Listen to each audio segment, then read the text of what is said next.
Hello students, welcome back to the channel. First of all, I wish you all a very happy Independence Day. Today in this video, we are going to solve the exercise of chapter number 6, Materials Around Us. So let us move on to the questions.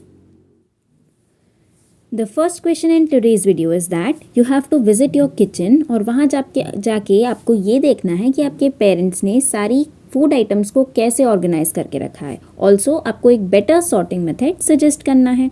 So the answer to this question will be कि हम जो भी edibles हैं, खाने की items हैं, उनको similar items को एक साथ ग्रुप करके रख सकते हैं. फॉर एग्जाम्पल जैसे राइस हैं, पल्स हैं, इन सबको हम एक साथ रख सकते हैं. देन जो सारे मसाले हैं, सॉल्ट वगैरह है, उसे हम अलग सेक्शन में रख सकते हैं. प्लस जो स्नैक्स और बाकी ड्राई फ्रूट्स हैं उन्हें हम दूसरे सेक्शन में रख सकते हैं. And now moving on to the second question. In the second question हमें कॉलम 1 के लेटर्स को अनस्क्रैम्बल करना है और उसके बाद उसे कॉलम 2 से मैच करना है. तो आप देख सकते हैं कॉलम 1 में कुछ अनस्क्रैम्बल्ड लेटर्स लिखे हुए हैं. हम सबसे पहले तो इन लेटर्स को स्क्रैम्बल्ड मतलब अरेंज करेंगे. अरेंज करने के बाद हम इन सबको कॉलम 2 से मैच करेंगे. सो आप देख सकते हैं कॉलम 1 में जो वर्ड्स हैं वो है matter, soluble, transparent and lustre. अब इन सारे वर्ड्स को हमें कॉलम 2 के साथ मैच करना है. तो now you can see the answers on the screen, जिसमें मैटर जो है that is something which occupies space and has mass. Then soluble substances वो होते हैं that mixes completely in water. After that transparent. Then transparent means objects can be seen clearly through it. ऐसा object है. And lustre is a shiny surface. Then the third question is that the containers which are used to store materials in our homes or shops वो होते हैं हमेशा transparent ही होते हैं. तो क्यों, ऐसा क्या है, हमें उसके पीछे का रीज़न बताना है कि सारे कंटेनर्स को हम यूजुअली ट्रांसपेरेंट क्यों रखते हैं. Then the answer to this question is that कि घरों में या शॉप पे कभी भी जो कंटेनर हैं यूजुअली ट्रांसपेरेंट इसीलिए रखे जाते हैं ताकि हम उसके अंदर रखा हुआ आइटम देख पाएँ. कभी भी जो ट्रांसपेरेंट ऑब्जेक्ट है या ट्रांसपेरेंट मटेरियल है उसके थ्रू हम क्लियरली किसी ऑब्जेक्ट को देख सकते हैं. इसकी वजह से हम उन्हें इजीली आइडेंटिफाई कर पाएंगे कि कौन से कंटेनर में क्या रखा हुआ है. And now coming to the fourth question. जो क्वेश्चन नंबर 4 है, इसमें हमें ट्रू और फॉल्स बताना है. कोई ट्रू स्टेटमेंट है, सही स्टेटमेंट है, उसके लिए ट्रू, और अगर कोई गलत स्टेटमेंट है तो उसके लिए हमें फॉल्स मार्क करना है. और इसमें जो फर्स्ट क्वेश्चन है वो ये है कि wood is translucent while glass is opaque. Translucent मतलब होता है कि जिसके थ्रू हम थोड़ा थोड़ा देख सकते हैं, एंड ओपेक ऑब्जेक्ट मतलब जिसके थ्रू हम बिल्कुल ही नहीं देख सकते. तो ये फॉल्स स्टेटमेंट है क्योंकि वुड एकदम ओपेक ऑब्जेक्ट होता है और ग्लास एक ट्रांसपेरेंट ऑब्जेक्ट होता है.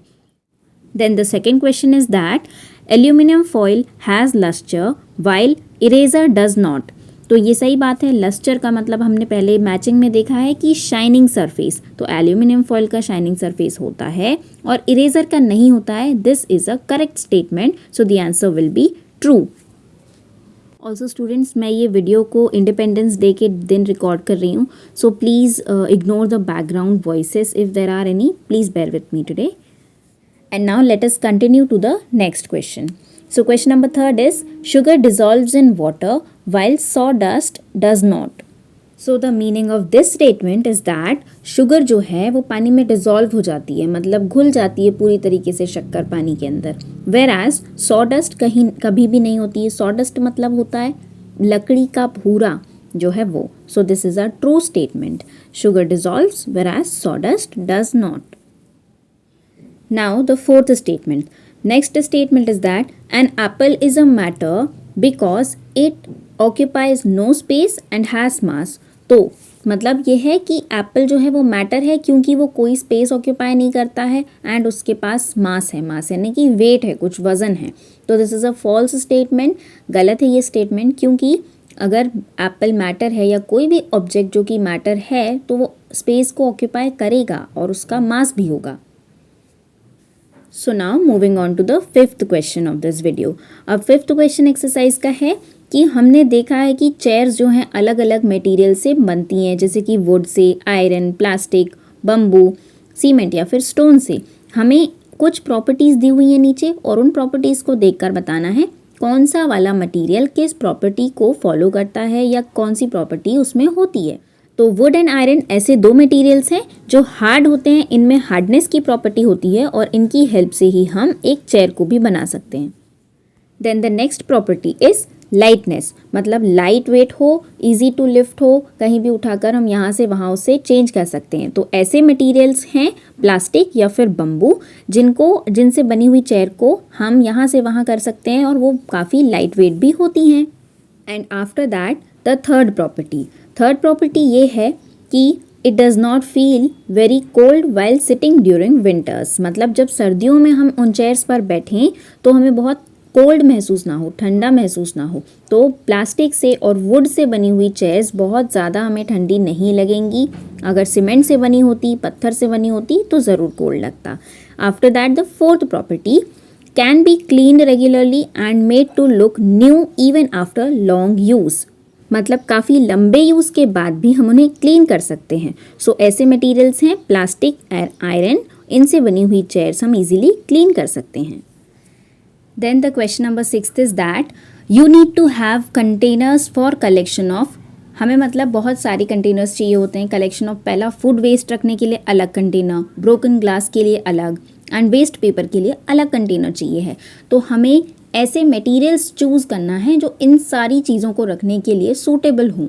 So the answer is first of all food waste रखने के लिए, फूड वेस्ट या फिर कोई भी किचन वेस्ट रखने के लिए हम प्लास्टिक कंटेनर यूज़ करते हैं या कर सकते हैं because it is easy to carry और क्लीन करने में भी ईजी है।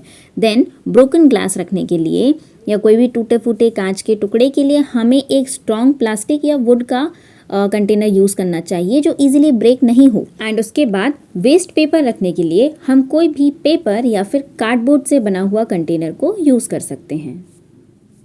Now the seventh question is air is all around us but does not hinder us from seeing each other, whereas if a wooden door comes in between we cannot see each other। बोल रहे हैं कि air तो हमारे सारे चारों तरफ है आसपास, लेकिन तब भी हम चीज़ें देख सकते हैं, मगर अगर एक वुडन डोर आ जाए सामने तो हम चीज़ें को नहीं देख पाएंगे।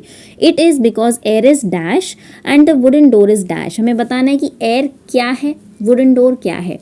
तो air is transparent and wooden door is opaque. Transparent and opaque are the answers. Then heading on to the 8th question. Now 8th question is that imagine आपके पास दो mysterious materials हैं X and Y। अब जब आप material X को press करते हैं तो वो बहुत रिजिड फील होता है और उसका शेप भी चेंज नहीं होता। ऑन दी अदर हैंड अगर आप Y मटेरियल को प्रेस करते हैं तो उसका शेप इजीली चेंज हो जाता है। और साथ ही साथ अगर आप दोनों मटेरियल को मिक्स कर रहे हैं वाटर में तो X मटेरियल डिसॉल्व होता है लेकिन Y मटेरियल डिसॉल्व नहीं होता है। आपको आइडेंटिफाई करना है कि X एंड Y मटेरियल्स कैसे हैं या फिर क्या हैं। So the answer is that material X जो है वो हार्ड है and it could be sugar. वो शुगर हो सकता है बिकॉज शुगर हार्ड होती है, प्रेस करने पर शेप भी चेंज नहीं करती है, बट पानी में जब हम उसको डिसॉल्व करते हैं तो वो डिसॉल्व हो जाती है। वेर एज जो Y मटेरियल है वो एक स्ट्रेचेबल सब्सटेंस है, तो हो सकता है वो रबर है और रबर जो है अपना शेप तो चेंज कर लेती है प्रेस करने पर या फिर स्ट्रेच करने पर, बट वाटर में डिसॉल्व नहीं होती। Then in question number 9 the question is who am I, मतलब आपको नीचे प्रॉपर्टीज दी हैं और उनके बेस पर आइडेंटिफाई करना है कि ये कौन सा ऑब्जेक्ट या कौन सा एलिमेंट हो सकता है। So first is I have lustre, then second is I can be easily compressed, third is I am hard and soluble in water, then fourth is means D option is you cannot see clearly through me, E option is I have mass and volume but you cannot see me।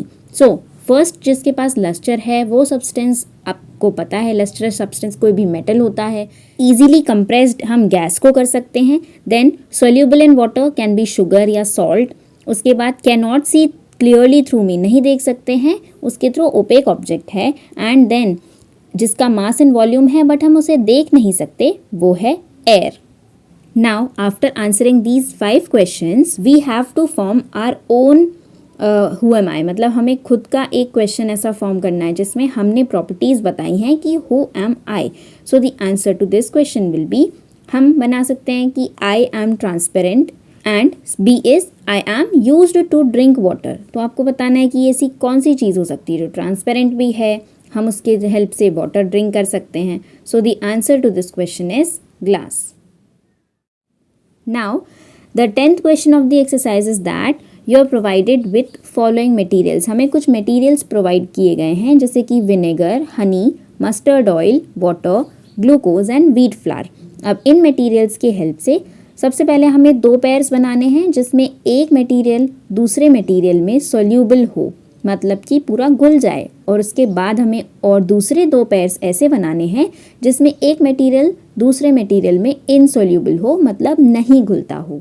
So the answer is that सबसे पहले soluble pair का vinegar को अगर हम water के साथ mix करें तो विनेगर सोल्यूबल है. उसके बाद ग्लूकोज को अगर हम वाटर के साथ मिक्स करें तो वो भी वाटर में सोल्यूबल है. Now insoluble pairs. अब इनसोल्यूबल पेयर में अगर हम व्हीट फ्लोर को वाटर के साथ मिक्स करते हैं तो वो उसमें सोल्यूबल नहीं होता है और मस्टर्ड ऑयल भी सोल्यूबल नहीं होता है.